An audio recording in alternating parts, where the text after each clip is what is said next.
দেশি বিদেশি বাঙালি অবাঙালি বিভিন্ন রকমের রান্না খুব সহজে বাড়িতে তৈরি করার জন্য সাবস্ক্রাইব করে নিন শম্পাস কিচেন। আর আমার সমস্ত রান্নার আপডেট সবার আগে পাওয়ার জন্য বেল নোটিফিকেশনটা ক্লিক করতে ভুলবেন না। নমস্কার, ওয়েলকাম টু শম্পাস কিচেন। শম্পার রান্নাঘরে আপনাদের সকলকে স্বাগত জানাই। আজকে আমি তৈরি করব পটলের আরো একটা রেসিপি, মুড়ো পটলের ছক্কা। এই রেসিপিটা কিন্তু ভীষণই টেস্টি। আপনারা এটা বাড়িতে তৈরি করুন এবং দুপুর বেলায় লাঞ্চে গরম গরম ভাতের সঙ্গে সার্ভ করুন। আমার রেসিপিটা দেখুন, ভালো লাগলে অবশ্যই রেসিপিটাকে লাইক শেয়ার করতে ভুলবেন না। তাহলে চলুন সময় নষ্ট না করে আমরা আজকে তৈরি করে ফেলি মুড়ো পটলের ছক্কা। মুড়ো পটলের ছক্কা তৈরি করার জন্য আমাদের যে উপকরণগুলি লাগবে সেগুলি হলো, আমি পটল নিয়েছি 250 গ্রাম, পটলগুলোকে টুকরো টুকরো করে কেটে ভালো করে ধুয়ে রেখেছি। কুমড়ো নিয়েছি 200 গ্রাম, এগুলোকেও বড় বড় ডুমো ডুমো করে কেটে রেখেছি। দুটো মাঝারি সাইজের আলুও ডুমো ডুমো করে কেটে নিয়েছি। একটা মাছের মুড়ো দুভাগ করে ভালো করে ধুয়ে নিয়ে নুন হলুদ দিয়ে ভেজে রেখেছি। দুটো মাঝারি সাইজের পেঁয়াজ কুচিয়ে নিয়েছি। হলুদ গুঁড়ো, লঙ্কার গুঁড়ো, জিরের গুঁড়ো, ধনের গুঁড়ো, আদা বাটা, 5 ফোড়ন, রসুন বাটা, তেজপাতা, শুকনো লঙ্কা, কাঁচা লঙ্কা, গরম মশলার গুঁড়ো, অল্প পরিমাণে ঘি, আর এর সঙ্গে লাগবে স্বাদ অনুসারে নুন, চিনি। আর রান্নাটা করব আমরা সর্ষের তেলে। সবার প্রথমে আমি কড়াইতে সর্ষের তেল দিয়েছি। সবার প্রথমে আমি আলুগুলোকে ভেজে নেব।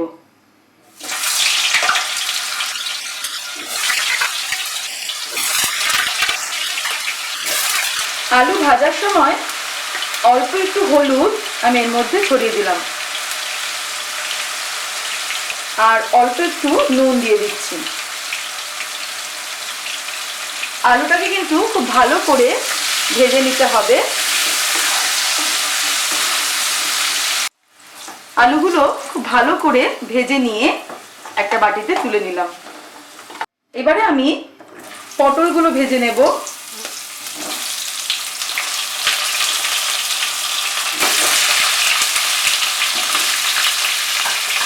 পটল ভাজার সময়ও একটু হলুদ আর অল্প নুন ছড়িয়ে দেব।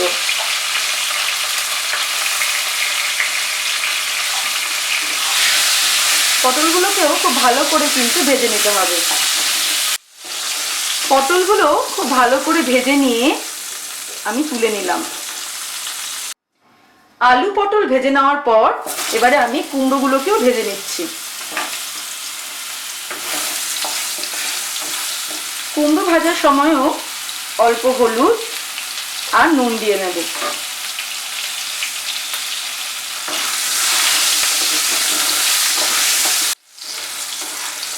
কুমড়ো যেহেতু খুব সহজেই গলে যায়, তাই কুমড়োগুলো কিন্তু খুব বেশি সময় ভাজার দরকার নেই। কুমড়োগুলো ভেজে নিয়ে আমি তুলে নিলাম। এবারে কড়াইতে আমি 3 টেবিল স্পুন মতো তেল রেখে দিয়েছি। তার মধ্যে ফোড়ন দিচ্ছি 1/2 টিস্পুন 5 ফোড়ন, দুটো তেজপাতা দিলাম আর দুটো শুকনো লঙ্কা দিলাম। ফোড়নটাকে ভেজে নেব 10 থেকে 15 সেকেন্ড। আঁচটাকে মাঝারি আঁচে রেখেছি। এবারে আমি এর মধ্যে কুচানো পেঁয়াজটা দিয়ে দিচ্ছি। দুটো মাঝারি সাইজের পেঁয়াজ কুচানো দিয়ে দিলাম।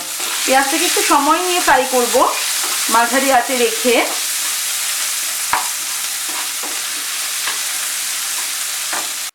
পেঁয়াজটা ভাজা হয়ে গেছে।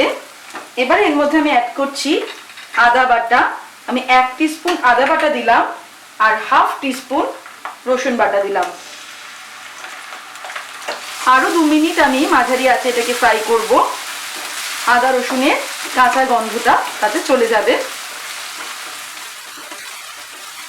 আদা রসুন বাটা দিয়ে ফ্রাই করে নেওয়ার পর এর মধ্যে আমি দিচ্ছি 1 টিস্পুন ধনে গুঁড়ো, 1 টিস্পুন জিরে গুঁড়ো, 1 টিস্পুন লঙ্কার গুঁড়ো,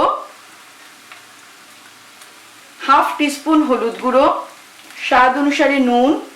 আমি 1/2 টিস্পুন নুন দিলাম, 1 টিস্পুন চিনি দিলাম। অল্প জল অ্যাড করে মশলাটাকে কষিয়ে নেব।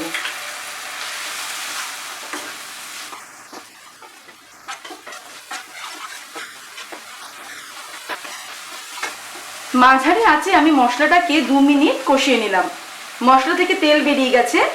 এবারে আমি এর মধ্যে অ্যাড করব ভেজে রাখা আলু, পটল, কুমড়ো। মাছের মাথাটাকে টুকরো টুকরো করে অ্যাড করব।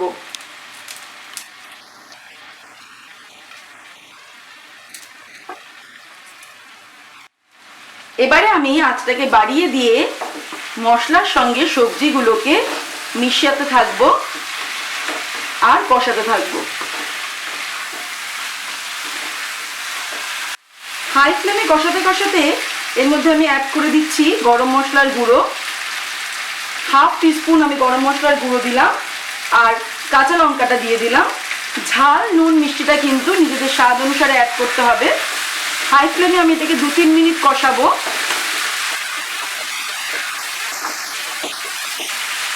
2-3 মিনিট আমি কষিয়ে নিয়ে এর মধ্যে জল অ্যাড করছি। 2 কাপ আমি জল দিলাম।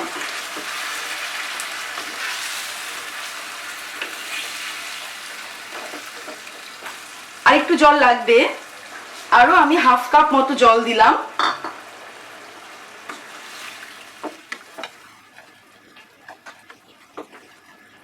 ঝোল ফুটে উঠলে আঁচটাকে মাঝারি আঁচে রেখে আমি 10 মিনিটের জন্য ঢেকে দিলাম। 10 মিনিট হয়ে গেছে। এবারে আমি আঁচটাকে বাড়িয়ে দিচ্ছি।